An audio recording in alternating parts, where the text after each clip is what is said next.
If you're a mid to high handicap or even senior golfer who's struggling with weak shots or a slice that just won't go away, the problem might not actually be your swing. It might be your golf grip. So in this video, I'm going to show you exactly how the 10-finger golf grip works, who it's perfect for, and who should avoid it, so that you can finally build a grip that feels natural, one that gives you more club head speed and allows you to hit the ball more consistently. By the end, you'll know if the 10-finger golf grip is right for you. So let's dig in.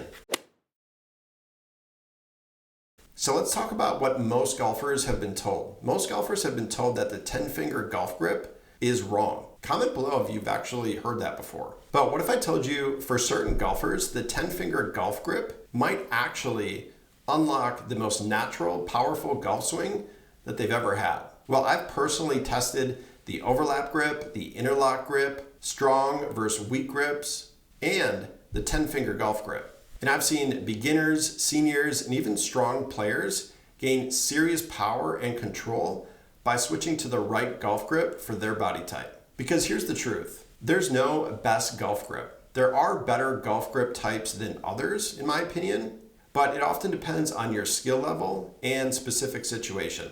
So there's really only one best golf grip for you, and that's where the 10-finger golf grip comes into play.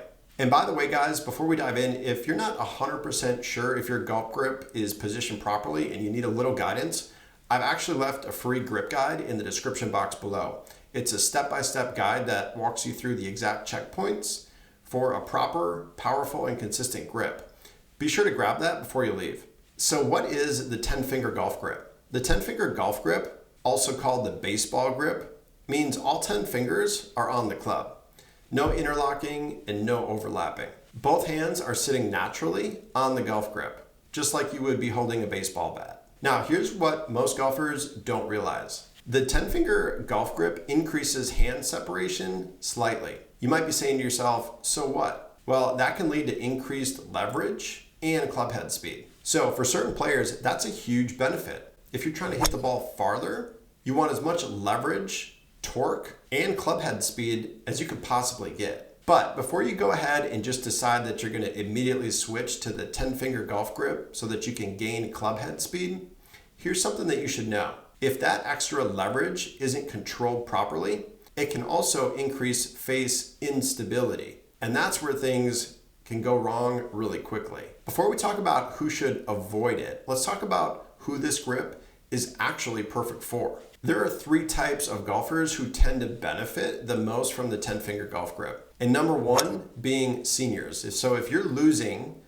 grip strength or flexibility, the 10-finger golf grip allows both hands to work independently without forcing finger interlock or too much pressure. It often can reduce strain, it can feel natural, and it allows you to maintain speed without over gripping. But here's the interesting part. Many senior golfers who struggle with slicing actually gain face control because they feel the club head more clearly. And that leads us to group number two, who are beginner and high handicappers. If you're brand spanking new to the golf swing, or maybe you picked up the game years ago, life took over, and now you're picking it up back later in life, this could be a great option for you. The interlock grip can feel awkward and restrictive, whereas the 10-finger golf grip, on the other hand, is more intuitive. It allows you to learn club face awareness, feel wrist hinge naturally, and it can even help you develop rhythm without too much tension. But here's the catch. If your grip pressure gets too tight,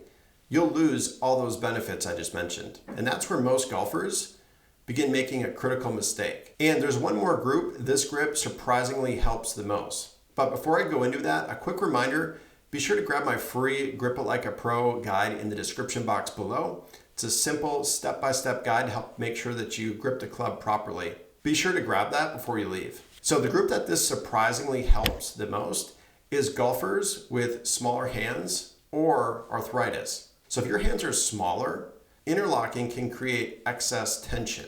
The 10-finger golf grip allows full hand contact with the club, which can improve comfort and control. Less tension can equal more speed, and more speed can equal more distance. But here's the twist. The same leverage that creates power can also amplify a poor swing path. And that's why this grip isn't for everyone. So let's talk about who should avoid it.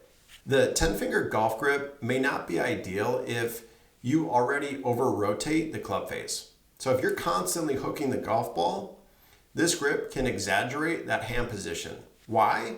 Because the hands are more independent now.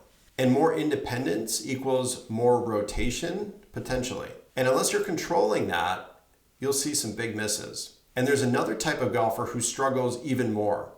And that's the highly competitive, low handicappers who are really seeking maximum stability and control.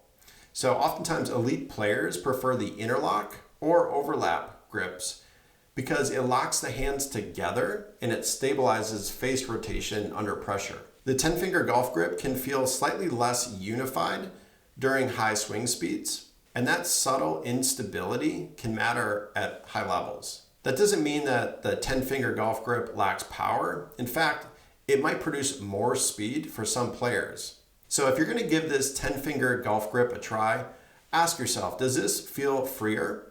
Does the club feel heavier or lighter?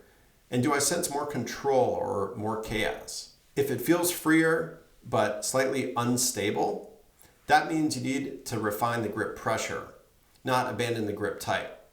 But if it feels powerful and natural, you might have just found your match. Here's the final thing that nobody's really talking about. The grip only works if your lead hand is positioned correctly. And if you get that wrong, none of this really matters. So be sure to grab my free grip guide in the description box below. It'll help make sure that you've got that lead hand correctly. If you found this video helpful, be sure to hit that like and subscribe button. Helps me grow the channel, but it also helps me continue creating free content to help you improve your game. So now that you know whether or not the 10-finger golf grip is right for you, you're going to want to make sure that you watch this video next here.